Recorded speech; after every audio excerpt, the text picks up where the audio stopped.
அதிகாரம் அதனுடைய 9வது வசனம்.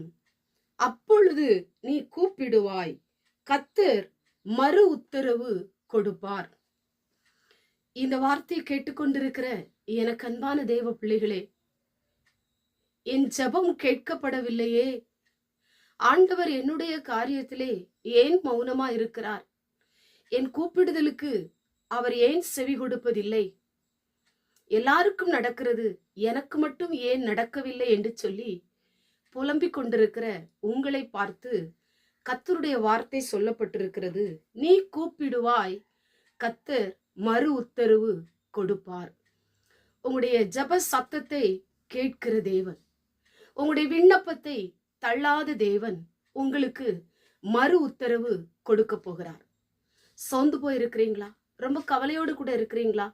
நிச்சயமாய் ஆண்டவர் உங்களுடைய விண்ணப்பத்தின் சத்தத்தை கேட்கிற தகப்பன் உங்களுக்கு மறு உத்தரவு ஆண்டவர் கொடுக்க போகிறார். எந்தெந்த காரியத்தை நினைத்து நீங்கள் புலம்பிக் கொண்டிருக்கிறீர்களோ, எந்தெந்த காரியத்திற்காக தேவ சமூகத்திலே பதில் கிடைக்க வேண்டும் என்று எதிர்பார்த்து கொண்டிருக்கிறீர்களோ, அதிலே ஆண்டவர் உங்களுக்கு மறு உத்தரவை தேவன் கட்டளையிட போகிறார். உங்க வாழ்க்கையில உங்களுடைய புலம்பலை கர்த்தர் மாற்றி ஒரு ஆனந்த களிப்பை ஆண்டவர் உங்களுக்கு தரப்போகிறார்.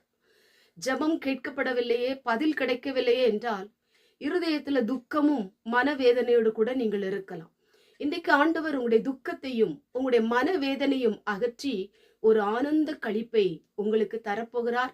உங்களுடைய ஜெபம் வீணாய் போவதே இல்லை. இந்த நாளிலும் இந்த வசனத்தின் மூலமாய் ஆண்டவர் உங்களுக்கு ஒரு மறு உத்தரவை தந்து உங்க வாழ்க்கையை ஆசீர்வதிக்க போகிறார். உங்க காரியத்தை ஆண்டவர் நடத்த போகிறார். நம்பிக்கையோடு கூட இருங்க. இந்த வசனத்தின்படி கர்த்தர் உங்க வாழ்க்கையில அற்புதம் செய்வார். கண்களை மூடி ஜெபம் பண்ணுவோம்.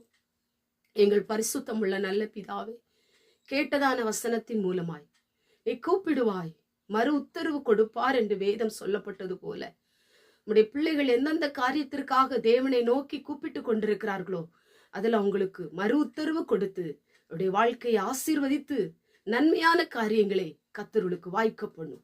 இந்த வார்த்தை கேட்டுக்கொண்டிருக்கிற ஒவ்வொருவருக்கும் நீர் பதில் கொடுத்து அற்புதம் செய்யும். இயேசுவின் மூலம் ஜெபிக்கிறோம் பிதாவே, ஆமென்.